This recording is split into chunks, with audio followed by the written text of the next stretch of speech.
Hello friends and neighbors.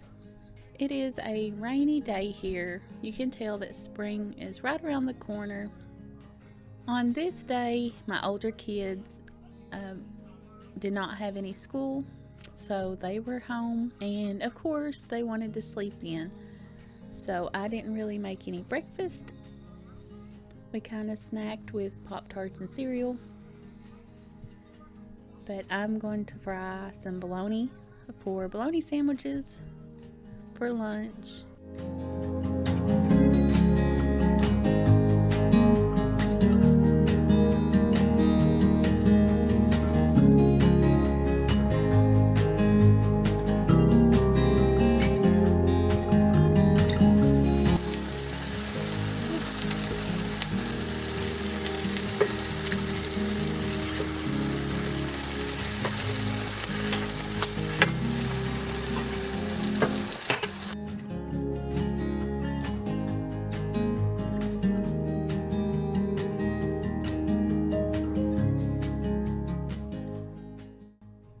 And my littlest one was wanting to sing "If You're Happy and Know It" this morning. So that's what we were doing there. And then I'm going to do a couple of little tidying chores. I need to empty out the dishwasher and load up our dirty breakfast dishes.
I also need to clean out my spice cabinet.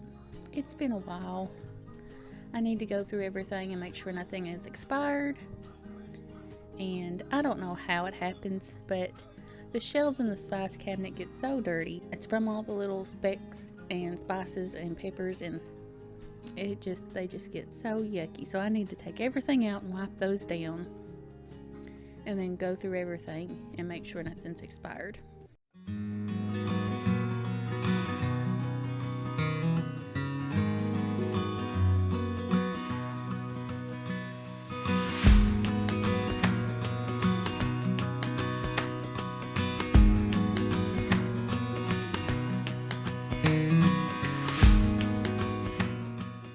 I apologize, I was kind of in the zone cleaning here, and I didn't even realize that my camera battery died.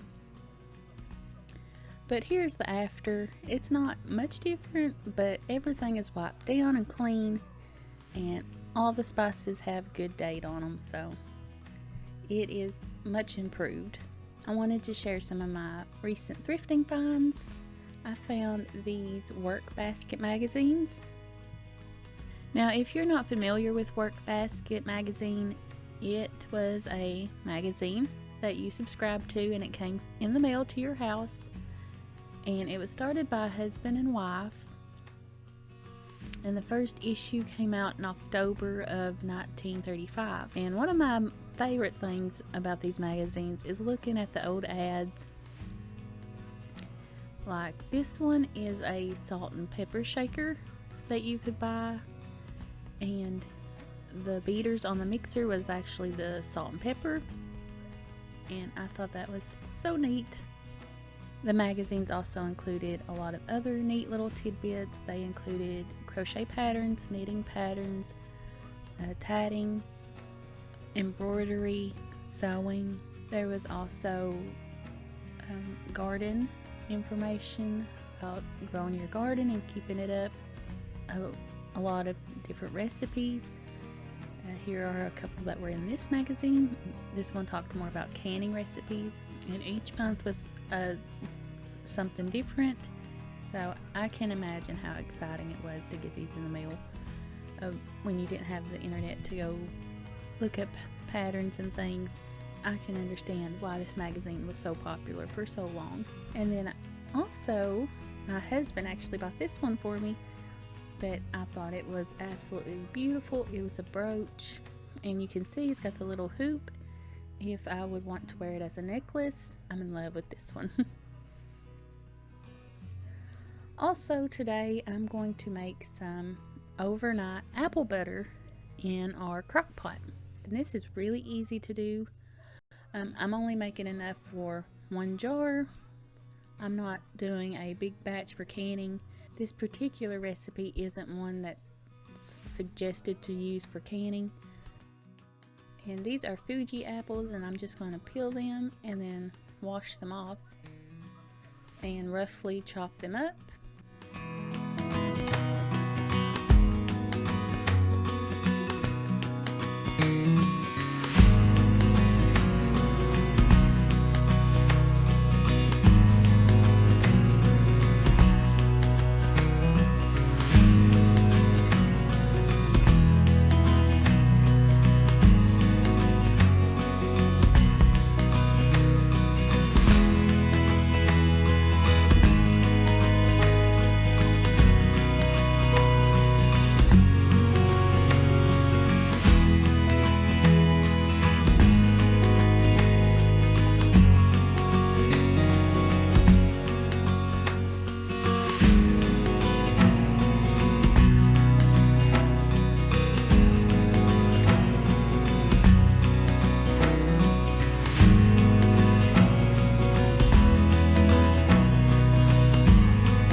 About 3 pounds of apples,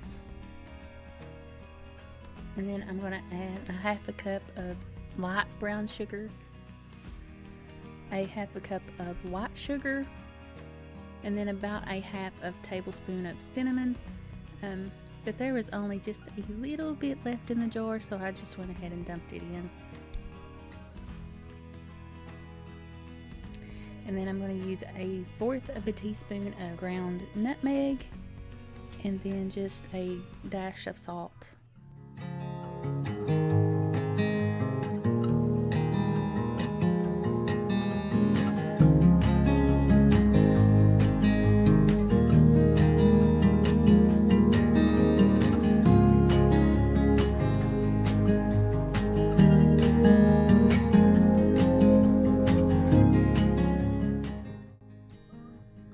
And sprinkle it over the apples and mix them up real good, and then put the lid on and turn the crock pot on to low.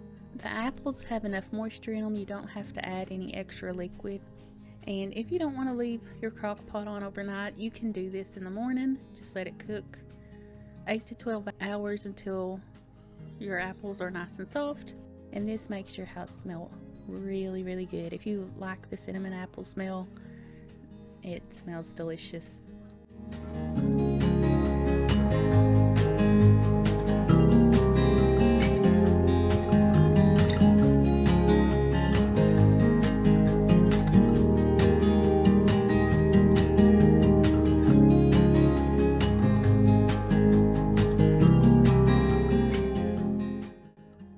Here is what the apples look like the next morning. You can see all of the liquid in there.